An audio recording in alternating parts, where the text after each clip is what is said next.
Welcome to Policy and Profit, the podcast for ambitious insurance agents and agency owners who want to build predictable, profitable businesses without chasing bad leads or begging for any referrals. And did you know the average insurance agent makes $52,000 a year? And over 90% give up in their first year.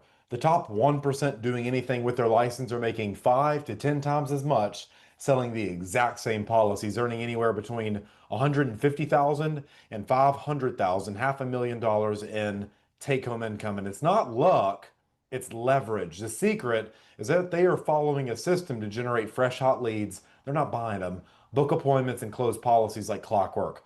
I've put together a no-cost blueprint for that system that shows you how to add five to $15,000 in additional monthly income in under 90 days that you can access for free. Just go to writemorepolicies.com/blueprint or click the link in the description. Today's guest is an old friend of mine, Carla Jackson, a seasoned sales professional with over a decade of experience in the insurance world, specializing in home, auto, and commercial lines.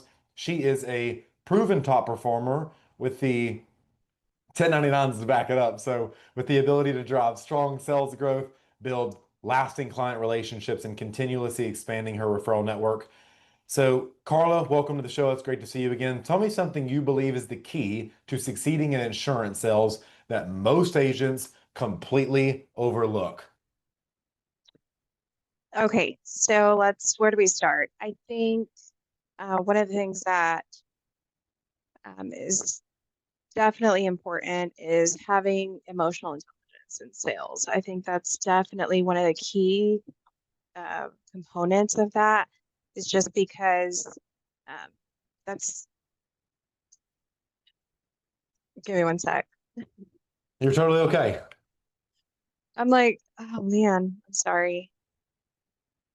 Um, No worries. Just let it come out. I've Just never speak your done this mind. before. I've never done this before, so I'm really That's nervous, but perfect, guys. We got a brand new podcaster.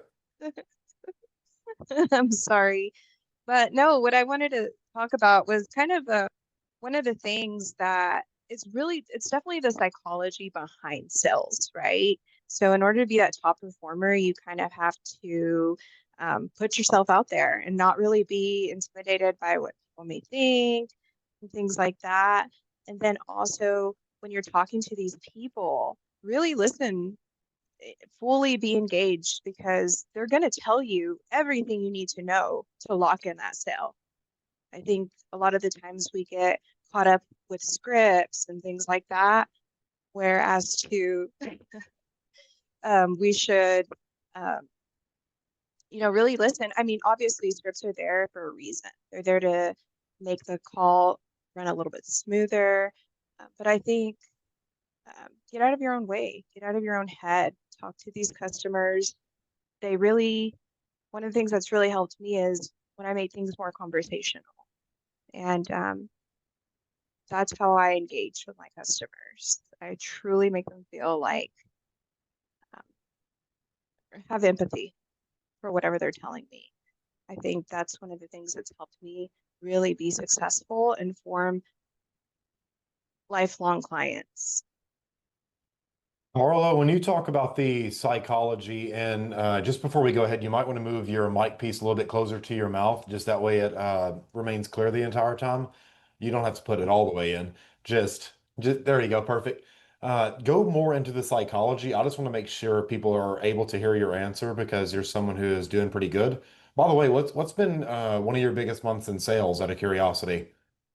Like how many? You don't have to say how much money you made, but how many customers have you sold in a month? And I'm going to go ahead and say 150. Welcome to the party. So there you guys have it, 150 different customers in a month. That's a big deal regardless of what you sell. So something's clearly working. Let's dive more into the psychology. This is something probably you and I can ping pong off really well.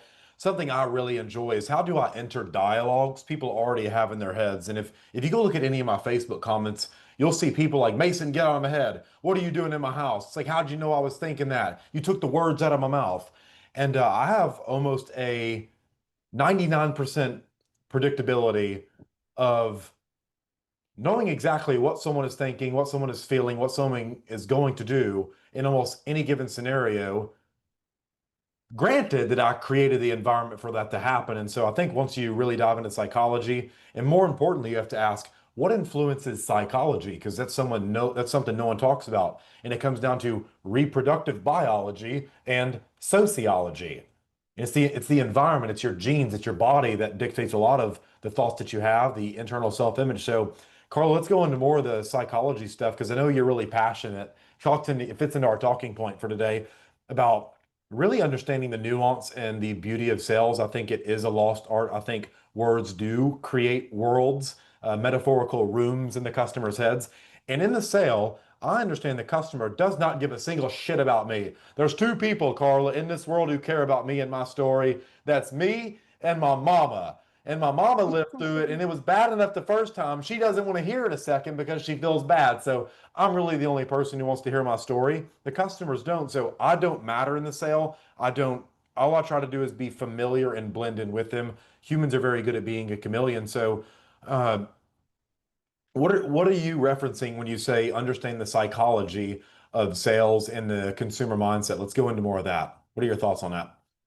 Yeah, definitely. So I think to understand the psychology, I feel like, again, you have to be fully engaged, be listening. And then, like you mentioned, it's kind of in your genes, right? So somebody who's naturally ambitious, somebody who's naturally outgoing, I feel like, but you don't have to be in sales. You could just learn that and you just practice it. And I feel that it's kind of something that it's not very easy um, to teach. Um, I shouldn't say it's not easy to teach. I should say it's not something that some people are born with. I'm kind of nervous now, Mason.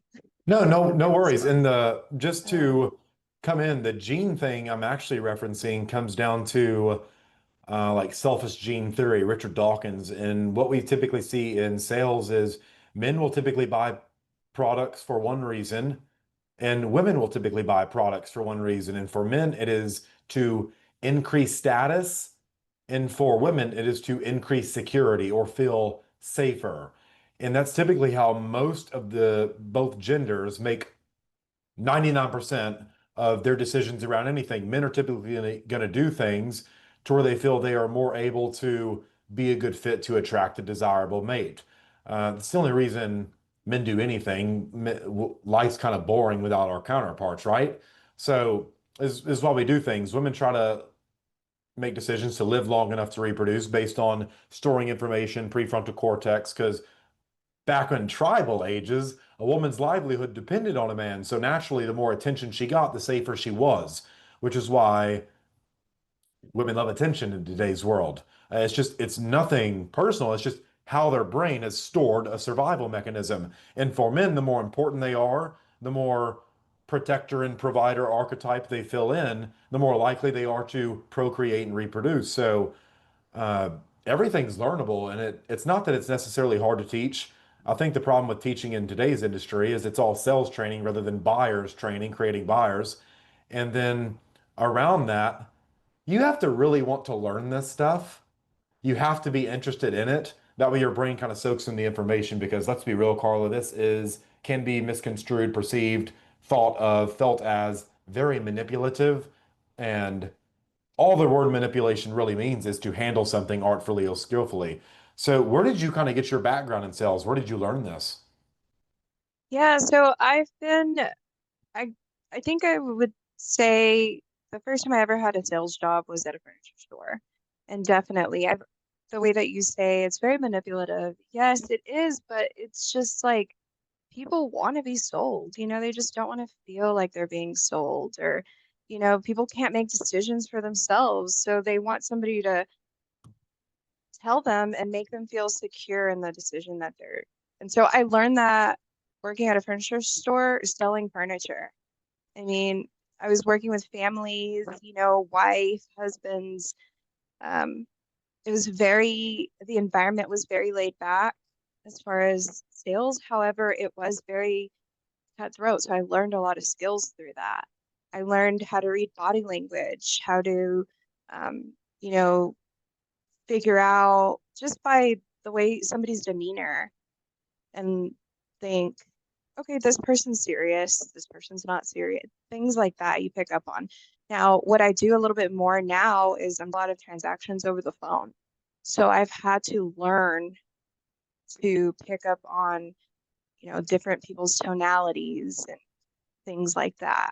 And so it has been a little bit more challenging just because you can't physically see someone, but you have to be able to control that sale and know this is where this is going. It's a very delicate dance, and it's not that you know where it's going every time, it's just that you know where it's going most of the time. It comes down to Yes. probabilities, and you know for every 100 people that you talk to, you'll end up closing 90 for most really good salespeople. And even myself, I'll brag about 90% closing ratios on any product. It's like, Mason, you suck. Why is it not 100? I'm under the assumption if you're coming to the store, if you're opting into my funnel, if you're I'm assuming you want it. You don't just go to a car lot to look around. You don't go to Walmart to look around. Unless you're me, I really do just go there to pass time sometimes, and it's really weird. So don't go do that. I'll just go look at random workout shit, or maybe I'll go look at golf clubs and shit I'll never buy just to pass time. Uh, but most people don't do that, and so I'm curious because sales has predominantly always been a male-dominated industry, whether anyone likes it or not or agrees with it. Gravity doesn't care if you agree with it. Gravity doesn't care if you know about it. If you jump up, you're going to come down. So we can agree there's some more truth than distruth to that statement. So have you ever kind of dealt because something a lot of like female salespeople, which are funnily enough 70% of my customers, I I'm still trying to work that out. But a lot of them have this fear of being seen as a taker. Have you ever dealt with anything like that, being a female salesperson? Have you ever kind of felt like, oh, in order for me to make a sale, I have to win and they have to lose. In order for me to gain something, they have to give up something, and it feels like you're taking things from them. And what I've come to realize is that it's not that you don't want to, we never care what we think. It's always what we think other people are thinking, and it's all reality. It's just a reflection of how you think about yourself. So I'm curious, Carla, is that something you've ever dealt with as a salesperson? Absolutely. And how did you deal Absolutely. with And that? I think in my early on years, I definitely dealt with that all the time. And I was that salesperson that was like, oh no, that's not me. Like um, you know, I really want to just help people. And I do, and I help people every single day, except I'm a little bit more assertive these days when it comes to closing deals. And it's like I present myself as I am the professional. You came here because you wanted something. I'm the professional. I'm letting you know this is what's going to be the best for you and your family. And then those people, based off of the information that I give to them, um, it's easier for me to close and, you know. But I definitely think early on in my career, it was definitely a little bit more challenging because um, it just, I just didn't want to be perceived as that salesperson, that person that's just going to try to sell you. Um, and that just wasn't really what my style was. Um, Yeah, and unfortunately, we typically learn through contrast, but then we retain information through association. And so, unfortunately, because mommy and daddy are the most important people to us growing up, and they tell us salespeople are evil, we associate salespeople with being a taker. And so, the identity for, I think, a lot of women is synonymous. And what's even scarier is there's like boys who are just stepping into 21, like typically I think I'm right on, what is it, millennials and Gen Z or Gen X? I don't know what, I'm on like the pivot year. So based on whatever you look up, I'm either one or the other because I'm right on that year. But I've always hung out with other older people. I've never really had time to be immature. I've done stupid shit, sure, but I've never acted childish or anything like that. So what I see is like these young dudes coming into the world like scared to be assertive. And it's like, how do you expect to get respect out of people when you're chasing sympathy, when you're chasing a handout? It's like your customers can't take you serious, man, when you're indecisive and well, I don't know what's best for you. This is probably, if you're using words like that, it's just people, you leave more, the people who come to you leave with more doubt than when they got there. And it's just like, that can't happen. That can't happen. So Absolutely. how do you as a female salesperson, not to take anything from you with it, I'm just saying for all the salespeople out there that are females that do feel like this is a man's world, I don't have a chance in hell. Because if we're just being real, most of the women out there, they have broken apart families. They don't have strong influences around them to feel safe. They don't really have positive. Yeah, look up to fucking Kim Kardashian. That's fantastic. That's smart. Go shake your ass and make money. That's really intelligent. So the fact you're out here just selling and helping families, you earn a very good living from that, I'm assuming. How do you become more assertive as a woman? And something, if you guys listen to Carla's tonality, if you've ever watched Lord of the Rings, Gandalf talks in a very slow, full of wisdom kind of archetype. So just rewind and listen to how Carla answers questions because it almost makes you latch onto every single word. I know I'm just playing with tonality right now, but just how do you become more assertive as a salesperson in your eyes?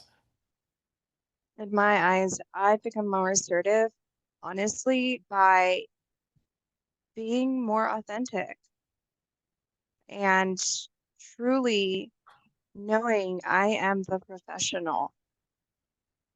I'm positioning myself as a professional. I'm positioning teeing up every call. Take a minute if you need to gather your thoughts so that you can help these people. I think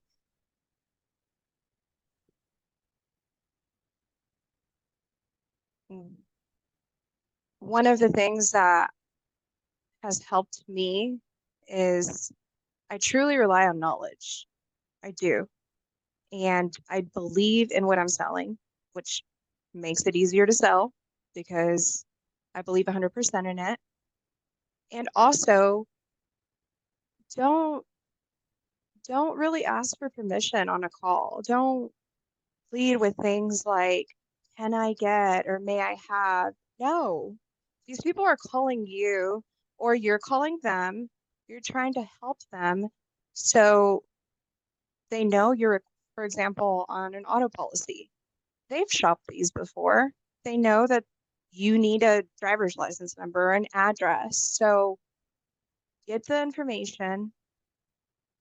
Don't re- don't ask please or, just be firm. Obviously, speak with confidence. And I think that if you're constantly,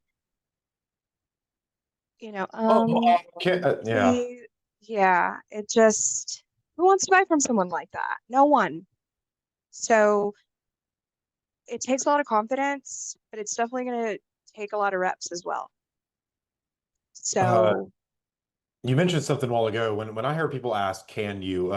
For all my people pleasers out there, because I know you're watching, I know you're watching. A simple word trick, and I want you to notice the effect of this. When you ask someone, "Can you?" It's effectively a binary decision of yes or no. But here's a little wordplay you can ask for all my people pleasers out there. Say, "Do you think you can?" Because what this forces them to do is create a visual in their head of them satisfying your request. Do you think you can go ahead and give me your driver's license? And they have to see themselves doing it in their head because the subconscious brain, where all these instantaneous decisions are made, it doesn't think in words or anything like that. It thinks in pictures and it's instantaneous. So that one little simple word trick will help all of my people pleasers out there to say, do you think you can XYZ? And I promise you, you'll come back and say, wow, it worked. I sold something finally. So that's really funny that you mentioned. yes, I have something I'm really curious to ask you, Carla. How do you see yourself? Like when you say I am, what's typically the identity that you ascribe to yourself? I'm I'm the professional. I mean, I Listen have to the over a decade language. of experience. I have over a decade of experience. I've closed hundreds of policies. So it's not, I guess it's just come within the years, the confidence has, but they don't know if I just got licensed, they don't know that. And so it's definitely a lot of confidence. Um, and I mean,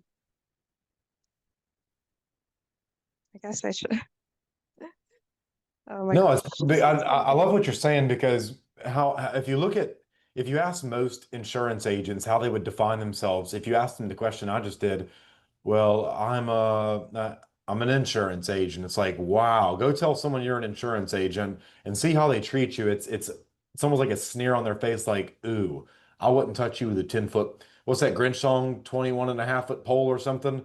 Uh, when you categorize yourself as a professional, it's funny because automatically, simply because you have changed your self-image of yourself, you almost begin to behave in your own eyes, in your own belief system, how a professional would. Professionals yes, don't second guess themselves. Professionals don't doubt their expertise. Professionals just leave it on the table. Like we drop the price and then first person to talk loses, right?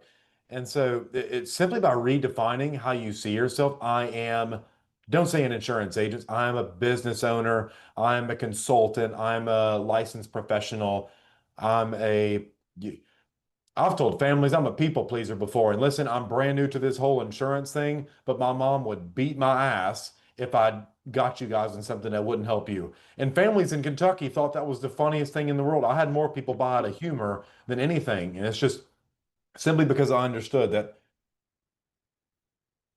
whatever position you have is better than none at all. And so that was the position I chose to run. And over time, you stack so many wins. You're like, oh shit, I really am. I am great at this. Oh my God. So a question all of you can go yes, ask yourself is, who am I to not be worthy?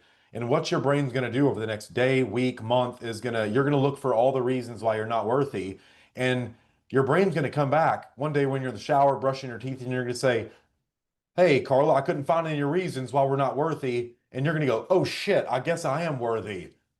And you're going to change your whole world perspective. So, uh, Carla, talk a little bit about what sales has done for you personally, like how it's changed your life.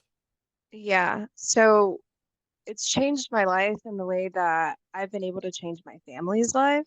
I've been able to What have you been able to do communicate. for your family that had you not been in sales, you would not have been able to do? Because I would not be able to take my mom to uh, Harry Potter. She loves the Harry Potter shit and Disney World or wherever it is. So the fact I can just take her there or send my brother on a vacation or pay for crazy stuff, right? So, like, what are some things that you would have never been able to do for your family had you not been in sales? Well, number one, a home. I bought a home at a really young age. Um, and that's been a huge thing for my family. Another thing is college money. I have 5 kids, so I have three that I gave birth Congratulations. to. I'm about to work on my Yes, first. So, wish yes. me over here. And I have two bonus children. And so together I've been able to help my husband in his business. I've learned so much about business in general. And so those are some of the things that I intend on passing down to my children, and I feel like sales is just knowing how to talk to people and just you can really get so much out of it is the thing is and my children, they see me working, they see me the way that I talk to people, and I just want to give them that confidence as well. I want them to be confident and know how to advocate for themselves more than anything. And so sales has given me a lot of that. It's given Absolutely. And me, what I really want you to get into right now, Carla, is some of the emotional aspects because when you're clocking into a job, when you are letting people tell you what to do and you know damn good and well that you could outwork that person, you're smarter than that person, yet they make more money than you, it just rubs you the wrong way, especially as a man. I have considered myself unemployable since day one. I didn't even let my mama tell me what to do at a young age, and I got my ass busted because of it. But I've never been employable, and I hate being told what to do. And so, sales, for the first time, I felt autonomy in a world where I didn't even believe that existed. And uh, I can't tell you how beautiful that is for any human to feel, to know that you have choice, to know that there is a Yes. world that exists where you can give your kids, not where, don't hand everything over to them, but the fact that you know if something happens to you, you can leave them where you are rather than making them start over. They get to stand on the shoulder of giants. I'm talking, you have confidence and faith in a world where you know you don't have to order off the right-hand side of the menu where the prices are. You get to order off the left-hand side of the menu where your kids are pointing at all the cool pictures of steaks and French fries and mashed potatoes. And you get to be a part of a world where dollars don't make decisions for you. I'm telling you, sales can change the house you live in, the bed you sleep on, the person you're with, the car you drive, and how you feel about yourself.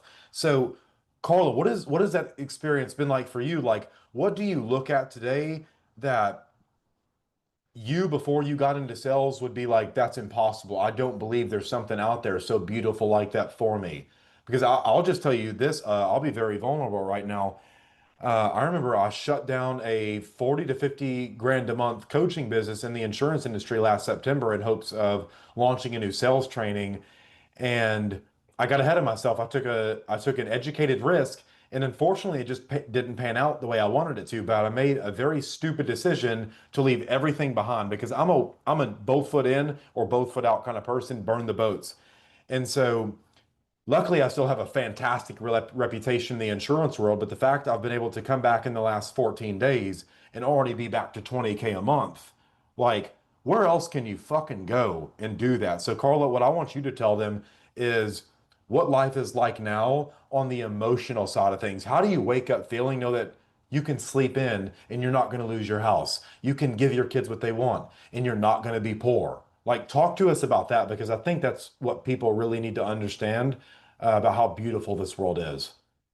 Yeah, absolutely. The financial freedom that it provides you. You know, the the way that um, like I said, like I mentioned, or I've been dealing with health issues. I would not be able to afford such treatments if it wasn't for that, if that makes sense. Um, and so it's incredible. Like I can go on a vacation if I want to. I can, um, it's just so much that I can do with it and that I am doing with it. And I want to be able to pass on some of that stuff to potential salespeople out there, or someone who's maybe on the fence of should I go ahead and take that risk? Absolutely. And that's just a lifelong sales is like a lifelong skill. Um, I don't know how to What are the explain that. things? No, I think that's beautiful. Fantastic advice. What are some of the things that you tell yourself on a daily basis? I'm curious. Like, what are some of the thoughts that run through your head, uh, having money versus not? Because we all know the things we say to ourselves when we don't have what we want. But I mean, what are some of the things that you say to yourself, Carl, on a daily basis or to your family, knowing that you have choice, knowing that you have optionality? That's a really great question. Uh, I've never been asked that, so I have to think about it for a sec. I'm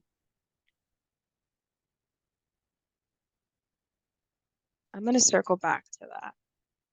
That's fine. I'll let you think about that. What I want you guys to really understand is, especially for all the takers out there, all the being scared of being seen as a taker, uh, you're gonna have to give up and reject the opinions of normal people. And let me just be brutally real with you, as like a good father would, so to speak, or a good brother. A lot of you are gonna have to give up your drama fantasy filled lives with shitty friends who hold you back. You're gonna have to give up those uh, fucking glamour girls who want to waste all their money trying to impress guys that don't even have fucking cars. you're going to have to give up the people and the opinions of others who, let's just be frank, have no shot in hell at doing anything noble in their life. And yeah, it is sad. You have to say goodbye to some people that uh, you really feel like you love, but especially if you're in your 20s, like if you're 26 or younger, you really don't have any fucking life experience. And the people you think matter the most to you are probably going to matter very little to you by the time you're 28, 29, or in your 30s and beyond. You're going to be like, why the hell was I ever so, why did I waste all that time? I could have been focused on myself. And I'm not saying go throw a family away, go chase a career and like fall in love, do that stuff. Let yourself do that, but just understand sales can make everything come true for you. It allows you to be a beautiful person, but that means you have to give up stupid shit. If by all means, if you want to go do drugs on the weekend and hang out with your dumbass friends, go do it. But Be more you're going to disciplined miss out on a for lot of sure. things. Absolutely. You will miss out on a lot of things. And you know, being a good salesperson, you are missing out on a lot. And so I sacrificed a lot of time with my family to be able to give my family, you know. And I did. I took a break from sales um a few years ago, and I just kind of stayed home, and I realized I'm it's nice that I get to be here and be at home all the time with my family, but what am I teaching my children? You know, I want them to really look up to somebody and be like, damn, you know, my mom's really taking it to another level for us. So that really was a driving factor for me. And it was like something that kind of lit a fire. It was like, hey, go do what you like to do, you know, and if you can make some money off of it, great. And that's kind of how things started. Um, so got sidetracked. But that's definitely a factor for me is that's definitely what's pushed me over to really take it to the next level and not care about the opinions of people, you know, whether they're like, oh, you know, she used to sell furniture. Yeah, and I did sell furniture. I sold the shit out of that furniture. I was top sales, you Yeah, know. absolutely. Be proud of what you do. And for people who are, because here's what I know a That's a lot of you good. women are going to struggle with is you don't want to make more money than your husband or your companion because unfortunately, that might create a lot of relationship problems. Either pick a dude who understands this is a fucking team game and it really Yeah. does take a village to raise children. If my wife somehow found a way to make more money than me, I would just help her blow that business up to the moon with my marketing skills. But for right now, she's helping me, and that's the best thing we can do to set our kids up and our future family up for success. It's not, it's a team game, and you have to get rid of this nasty little fucking ego. And if you're with a dude who's like, well, I don't want you to pursue what's best for our family, fucking leave him. He's a loser and he's going nowhere. Okay, this is coming from a guy who can get whatever he wants in this world and who has what he wants in this world. So you're not talking to someone who hasn't accomplished anything. I've made the money, I'm building the family, I've done this shit. So listen to us because Carla and I, we know what we're talking about and we've made the money. We've got the results. I've got the trophy. Like I don't have to brag to show that. I'd have to be 5 years old to want to do that. So to circle back to your question a while ago, what are some of the things you say to yourself on a daily basis? Some of the things that I say to myself, I don't even give myself, first off, I don't give myself the option of, um, you know, ending the day with no fucking sales. Like I don't know who I'm gonna sell to, but I'm gonna Uh, sell to somebody, you know? I think definitely having that mentality. And also I'm a true believer of like law of attraction. I really am. So I just don't even think negatively because that just, you know, psychologically, I feel like it does something to you when you start to doubt yourself. It does. Um, You find environments that amplify that doubt. That's how the brain works. It does not process negative. So, Carla, just there's how everyone's going to know what I'm about to say is true. I'm going to guess exactly what you're about to think before you even say it.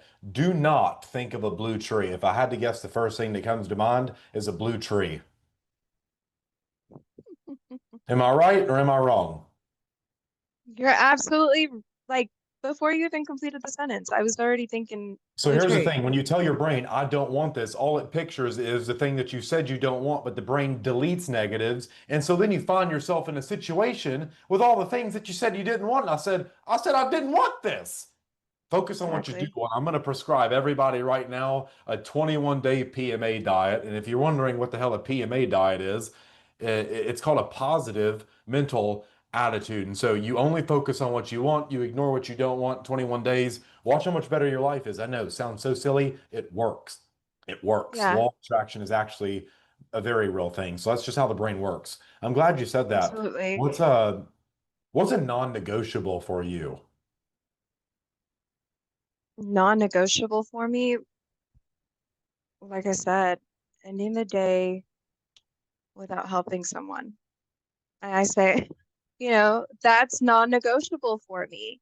Uh, and I think that's one of the things, like I said, it's help me be truly successful. Absolutely.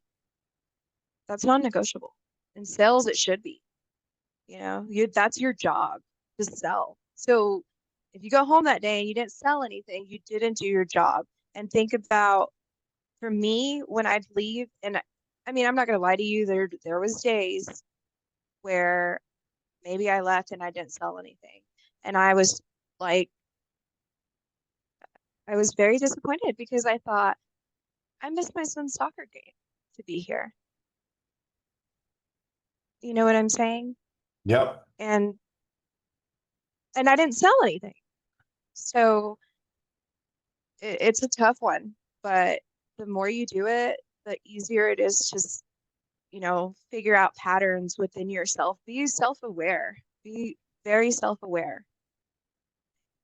And I don't, it's going to take a lot of practice if you're not a naturally self-aware person, but uh, definitely being self-aware of the things that you do on a daily basis. Do you wake up, make your bed? Does that help your mood? Be aware of things like that. Pick up on patterns that you do that could help you hone in on your skills.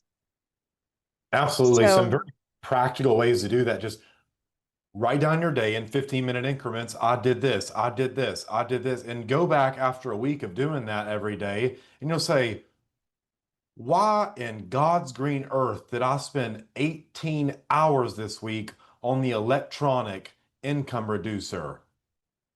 That's 18 hours you could have been spent selling, but no, you just had to watch what's a stupid show? Bridgerton. You watched Bridgerton or Gossip Girl or something. I'm not That's cool. I know you're gonna watch TV, but just minimize it as much as you can. Ask someone, hey, what do you see me doing that I say I hate?